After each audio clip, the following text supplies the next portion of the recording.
네, 저는 오늘 여러분들과 함께 죽었으나 살아있는 자라고 하는 말씀의 제목으로 함께 은혜의 말씀을 나누고자 합니다. 바울 사도는 지난 시간의 말씀들을 통해서 아담과 예수 그리스도를 비교하면서 아담으로 인해서 죄가 세상에 들어왔고 또 인간은 그렇기 때문에 죄의 지배를 받을 수밖에 없는 존재였지만 예수 그리스도의 십자가의 은혜로 말미암아 의롭다 칭함을 받는 그러한 존재가 되었다라는 선포를 하였습니다. 그러므로 우리는 이 상태를 신학적인 용어로 칭의라고 말해요. 칭의. 그 칭의는 내가 잘나서도 아니고 또 내가 노력해서도 아니고 내 어떤 의지가 아닌 예수 그리스도의 은혜, 예수 그리스도의 은총으로 말미암은 전적인 은혜에 의한 것이다 라고 하는 거죠. 그게 칭의예요. 그렇기 때문에 칭의라고 하는 것은 이렇게 의롭다고 정해진, 칭해진 이 은혜라고 하는 것은 어떤 한시적인 사건이 아니라 예수 그리스도의 십자가로 단번에 한 번에 모든 죄와 사망을 이기신 것이다 라고 하는 거죠. 그래서 이 사건은 완전하고 완벽하고 그리고 영원한 일회적 사건이라는 거예요. 그러니까 칭의라고 하는 것, 하나님 앞에 의롭다고 칭해지는 것은 칭해졌다 안 했다 이런 것이 아니라 한 번에 단번에 일회적 사건으로 영원히 이루어진 것이다 라고 하는 거죠. 그래서 이렇게 우리는 죄악된 인간이었지만 하나님의 은혜로 의로운 사람이 되었습니다. 그런데 이런 신학적 명제가 지금 현재를 살아가는 사람들이나 그 당시의 초대교회 사람들이나 아니 어떤 의미에서는 예수 그리스도를 믿는 모든 사람들에게 뭔가 이해할 수 없는 한 가지 의문점을 만들게 돼요. 뭐냐 하면 하나님의 은혜, 즉 칭의라고 의롭다고 칭하시는 이 명제는 단번에 이루어지고 영원한 것인데 우리는 늘 다시 죄를 짓고 다시 그 죄를 회개하는 그런 반복적인 삶을 살아가고 있다라고 하는 거예요. 하나님 앞에 의롭다고 칭해졌지만 우리는 계속 죄를 짓고 회개하고 죄를 짓고 회개하고 그래서 말씀 안에서도 계속 회개하라. 그래서 이렇게 말을 하는 거예요. 하나님이 의롭다라고 칭해지신 그 의미가 어떻게 의로워졌다가 또 의롭지 않은 사람이 되었다. 의로워졌다가 의롭지 않은 사람이 되었다. 이렇게 계속 반복적으로 이 죄와 회개를 반복해서 해 나가는 거죠. 그리고 성화, 그래서 우리는 이 과정들을 성화라는 단어의 의미로 이야기하는데 성화라고 하는 의미는 의로운 상태에서 구원의 완성을 위해 노력하는 거예요. 그렇게 의미를 본다면 이게 사실 성화라고 하는 이 단어가 말이 안 된다는 거죠. 자, 여러분 생각해 보세요. 우리는 칭의, 하나님 앞에 의로움을 받은 사람입니다. 의롭다 칭함을 받은 사람들이에요. 그런데 성화라고 하는 과정은 그 구원의 과정을 위해서 노력하는 거예요. 이루어가는 거예요. 그러니까 말이 안 되는 거죠. 칭의가 됐는데 왜 성화의 과정이 그 삶 속에 있냐라고 하는 거예요. 인간의 삶 속에. 그래서 바울 사도가 이런 말을 했어요. 로마서 5장 20절 말씀에 보면 죄가 더한 곳에 은혜가 더욱 넘쳤나니 라는 말씀을 했어요. 뭐냐 하면 죄가 더욱더 많아지니까 그것으로 인해서 그곳에 더욱 은혜로움이 더욱 넘쳐났다는 거예요. 죄가 있고 그 죄를 회개하면 은혜가 넘쳐나고 또 죄가 있으면 은혜가 있고 죄가 있으면 은혜가 있고 그러니까 죄가 더하면 더할수록 은혜가 더해지는 거예요. 그런 말을 하는 거예요. 죄가 더한 곳에 은혜가 더욱 넘쳤다. 이런 말을 하는 거죠. 자, 어떻게 의롭다 정해진 사람들이 죄 가운데 있을 수 있느냐라고 하는 거죠. 자, 그렇게 이야기를 하니까 이 바울 사도가 말한 이것을 반대하는 세력들이 그 당시에도 있었을 거 아닙니까? 그런 사람들 때문에 또 이렇게 이야기를 합니다. 6장 1절 말씀에 보면 그런즉 우리가 무슨 말을 하리요? 은혜를 더하게 하려고 죄에 거하겠느냐? 라고 바울 사도가 말을 해요. 그러니까 죄가 더한 곳에 은혜가 더욱 넘쳤다라는 말을 바울 사도가 하니까 이 바울 사도를 반대하는 세력들이 야 그러면 은혜를 더 얻기 위해서 우리가 그럼 죄를 더 많이 져야 되겠네? 라고 이야기를 하는 거예요. 그래야지 우리가 더 은혜를 많이 받을 거 아니냐? 라고 이야기를 하는 거죠. 그렇게 이야기를 하니까 1절 말씀에 바울 사도가 이렇게 하는 거예요. 무슨 말 하리요? 은혜를 더하게 하려고 죄에 거하겠느냐? 이렇게 이야기를 던지는 겁니다. 그렇습니다. 누구나 하나님의 자녀라면 이 문제로 고민하거나 갈등할 수 있는 문제예요. 주님은 우리를 다 용서하셨고 우리는 의로운 존재가 되었는데 왜 또 죄를 짓고 회개하고 죄를 짓고 회개하는 이런 일을 반복해서 해야 되는가라는 생각을 가질 수 있다는 거죠. 사실 이게 어떤 의미에서는 신학과 신앙에 있어서 이런 믿는 신자들에게는 엄청난 딜레마입니다. 이 논쟁으로 기독교 종파가 여러 갈래로 갈라지는 계기가 되기도 했어요. 그래서 성화라고 하는 것은 하나님의 자녀가 된 이상 죽는 그날까지 함께 가는 거예요. 내가 좋던 싫던 성화되어져 가는 거예요. 그렇다면 우리는 어떻게 성화되어져 가느냐라고 하는 거죠. 먼저 이 성화라고 하는 과정은 칭의의 과정을 먼저 거쳐야 합니다. 그러니까 하나님께 의롭다고 칭해진 성도는 이제 하나님과 함께 죽고 함께 사는 과정을 거쳐요. 함께 죽고 함께 산다는 것의 어떤 가시적인 방법은 물세례 같은 걸 거예요. 그런 과정들이에요. 또 다른 한 가지는 성령 세례를 의미하기도 해요. 저는 특별히 이 두 방법, 이 두 과정을 설명하지는 않을 겁니다. 3절 말씀에 보면 이렇게 기록되어져 있어요. 무릇 그리스도 예수와 합하여 세례를 받은 우리는 그의 죽으심과 합하여 세례를 받은 줄을 알지 못하느냐라고 말씀을 해요. 그러니까 오늘 이런 바울 사도의 말씀의 답이 바로 이거예요. 그러면 세례를 받아서 함께 죽고 함께 사는 과정, 이것이 세례라고 하는 것인데 이것이 성화를 이루어가는 어떤 첫 번째 과정들 속에 있다라고 하는 거죠.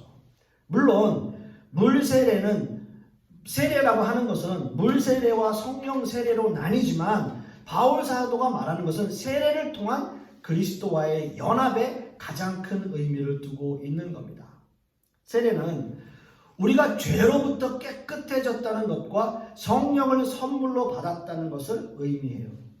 그래서 세례는 그리스도와 함께 죽고 함께 사는 거예요. 물속에 한번 잠기는 것은 내가 죽었다는 의미이고 물속에서 다시 나오는 것은 살아났다는 것을 상징하고 의미하는 겁니다. 여기서 죽었다라고 하는 것은 내가 죄에 대해서 죽었음을 의미해요.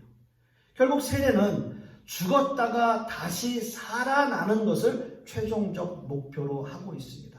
그래서 다시 살아나는 것을 우리는 부활이라고 이야기해요. 그래서 5절 말씀에 다시 보시면 만일 우리가 그의 죽으심과 같은 모양으로 연합한 자가 되었으면 또한 그의 부활과 같은 모양으로 연합한 자도 되리라 라고 말씀하고 있습니다. 우리는 그리스도의 죽으심에 함께 참여자가 되지 않고서는 그리스도의 부활의 참여자가 될 수 없다는 거예요. 그리스도는 죽은 자 가운데서 살아나셨고요. 그리고 무덤을 열고 나오셨습니다. 무덤을 여셨다는 것은 죽은 상태에서 살아나셨음을 의미해요. 따라서 그리스도의 부활은 성도의 부활을 보증하는 거예요. 성도의 부활을 보증하는 거예요. 그래서 그리스도의 부활은 성도에게 부활의 새 생명을 공급하게 되는 겁니다. 자, 그래서 이제 바울 사도는 다시 한번 성화에 대한 설명을 이어가는데요. 6절 말씀에 보면 바울 사도는 사람을 두 가지의 부류의 사람으로 나누고 있어요. 즉 옛 사람과 새 사람.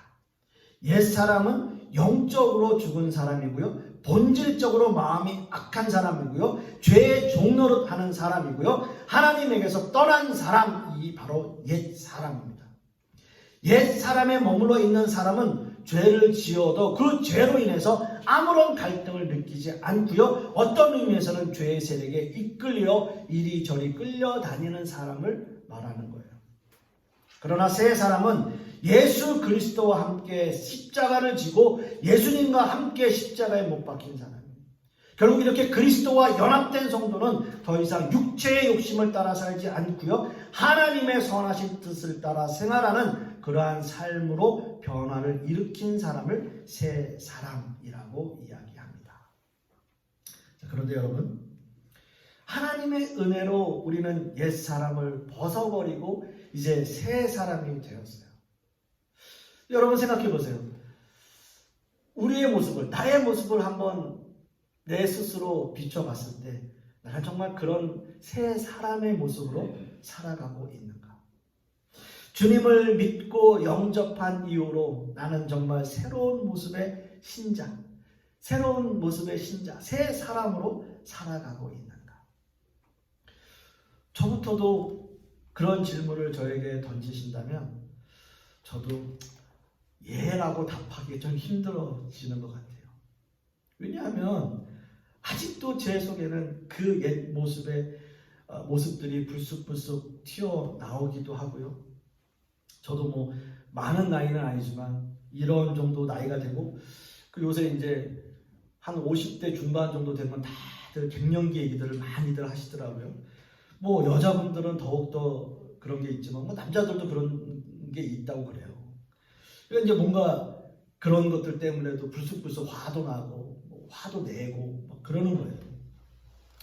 얼마 전에 제 사촌하고 전화 통화를 했어요. 저랑 나이가 동갑인 사촌이 있는데 전화 통화를 같이 이제 막 하는 도중에 이 친구가 이제 가게를 운영하는데 그 가게 입주민이니까 그 상가 주차장에 차를 대려고 들어가는데 경비하시는 분이 막더라는 거예요. 근데 한두 번이 아니고 계속 막더라는 거예요. 그 입주민인데 그 기억을 좀 해주셨으면 좋겠는데. 그래서 그날도 이제 또 막은 거예요. 그래서 이제 저랑 전화를 끊고 다시 전화가 왔어요. 저한테 하는 말이 너무 화가 난다는 거예요. 그분이 자기를 기억 못 해준 것도 화가 나고, 그리고 예전 같으면 그냥 이렇게 넘어갈 수 있는 그러한 그 상황인데 갑자기 그냥 확 열이 올라와가지고 이제 뭐라고 이제 한마디를 하고 그러면서 자기가 후회하는 거예요. 나한테 전화가 와가지고 순간적으로 너무 갑자기 막 화가 확 치밀어가지고 막 좀 자기도 이제 싫은 소리를 했다고 그러면서 나도 갱년기인가 봐 막 그렇게 또 얘기를 막 하는 거예요. 그래서 야 그거 맞아 나도 그래. 갑자기 별것도 아닌데 확 화가 치밀어 올라. 그거 어떻게 해야 될지 모르겠어. 이제 막 그런 얘기를 서로 하는 거예요. 말씀대로 우리가 이야기한다면 예수님께서 우리를 친히 의롭다고 칭해 주셨고 우리가 새 사람이 되었고 그렇게 새 사람으로 살아가면서 성화되어져 가야 됨에도 불구하고 우리는 그렇게 못 살아요. 우리의 신앙심이 그렇게 좋지도 못해요. 늘 죄를 범하면서 그런 죄의 가능성 안에 우리는 늘 살아가는 존재들이에요. 그러면서 회개하고 그러면서 또 죄를 짓고 또 회개하고 그 일이 계속 반복되어져 가는 거예요. 우리는 의로운 사람이 되었지만 우리는 그런 삶을 살아가요. 그래서 비록 성도가 현재의 삶 속에서 죄를 범할 수 있는 가능성을 지니고 있지만 그런 가능성을 가지고 있지만 신분상으로 이미 죄의 몸은 죽은 상태에 놓여 있고 옛사람이 그리스도와 함께 죽은 사건은 반복적인 사건이 아니라 성도에게 일회적, 단회적 사건이라는 거예요. 그럼에도 불구하고 바울이 옛사람을 벗어버리고 새 사람을 입으라고 이렇게 계속적으로 반복해서 이야기하는 것은 성도의 현재적 삶은 항상 죄를 지을 수 있는 가능성 속에 머무르고 있기 때문이에요. 이것이 바로 성화, 즉 이미와 아직, already but not yet. 이 이미와 아직의 중간 상태에 있기 때문이에요. 그래서 하나님의 나라가 이미 우리에게 임했지만 아직 그 완성된 하나님의 나라가 아직 오지 않은 것처럼 우리는 그 중간 상태에 있기 때문에 항상 죄를 지을 수 있는 가능성 속에 머무르고 있다는 거예요. 우리는 이걸 기억해야 돼요. 이 권면을 늘 기억해야 돼요. 그래서 이 권면은 한마디로 우리의 신분에 걸맞는 삶을 살도록 우리가 노력해야 한다는 의미를 가지고 있는 거예요. 물론 어떤 의미에서는 엄밀하게 말하면 칭의가 있고 성화라는 그 신학적 용어가 어떤 의미에서는 말이 안 되는 의미일 수 있지만 아니요. 이미와 아직의 중간 상태, already but not yet 이라고 하는 그 중간 상태에 있는 우리의 현재의 삶을 살아가고 있는 수없이 많은 성도들에겐 이것이 존재하고 있다. 그래서 우리는 이 반복적인 삶을 살아가는 거예요. 10절 말씀에 그가 죽으심은 죄에 대해서 단번에 죽으심이요 라고 하는 이 의미는 예수 그리스도의 죽으심은 자신의 죄로 인한 필연적 죽음이 아니라 자기에게 짐 지우신 자기 백성의 죄와 허물을 위해 죽으셨다라고 하는 의미입니다. 여러분 구약 시대에는요 대제사장이 백성들을 위해서 1년에 한 번씩 제사를 드렸고요. 백성들은 죄를 범할 때마다 희생제물을 가져왔지만 그 제사는 계속 반복적이었어요. 그러니까 그 제사는 계속 죄를 지을 때마다 여러 가지 종류의 그 제사 방법으로 계속 제사를 드려야 되는 거예요. 그리고 모든 백성들을 위해서 1년에 한 번 대제사장이 제사를 드리는 거예요. 모든 백성의 죄를 위해서 제사를 드려서 이 백성들의 죄를 사해달라고 하나님 앞에 요구하는 거죠.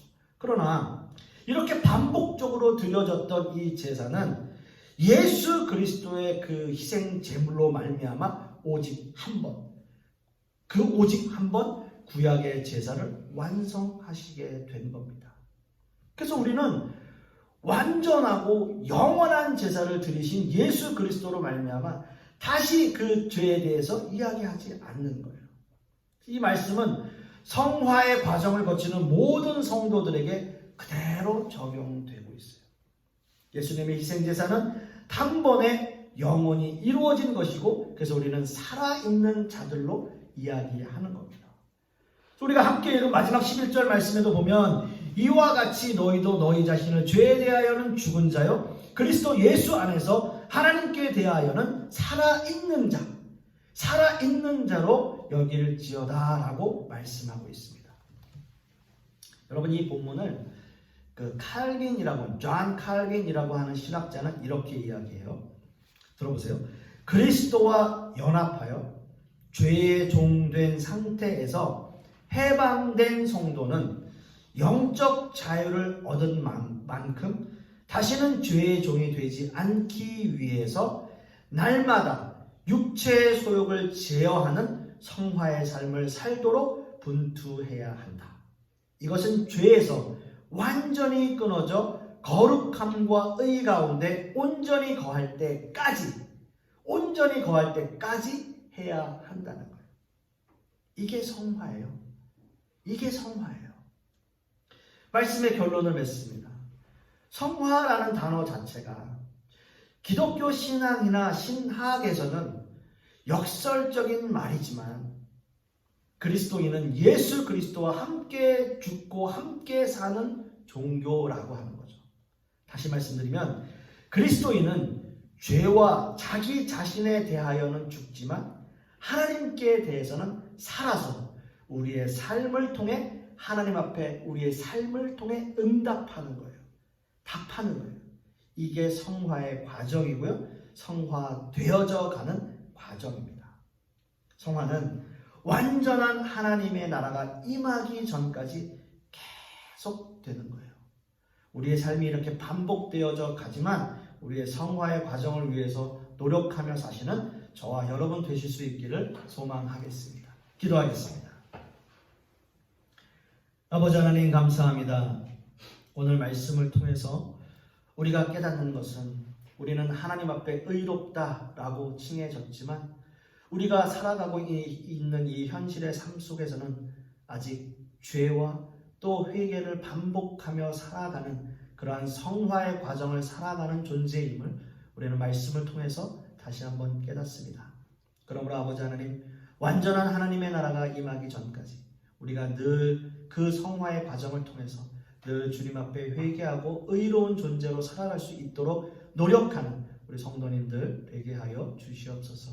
이 모든 말씀 우리 주 예수 그리스도의 이름으로 기도하옵고, 이제는 우리 주 예수 그리스도의 은혜와 아버지 하나님의 극진하신 사랑과 성령님의 내주 교통하심이 오늘 말씀을 통해서 우리의 성화의 과정을 성공적으로 또 이루어가기를 소망하는 우리 하나님의 백성들 머리 위에, 그 자녀들 위에, 그 사업과 직장 위에, 그리고 우리 풍요로운 교회 위에 이제부터 영원토록 함께 있을지어다.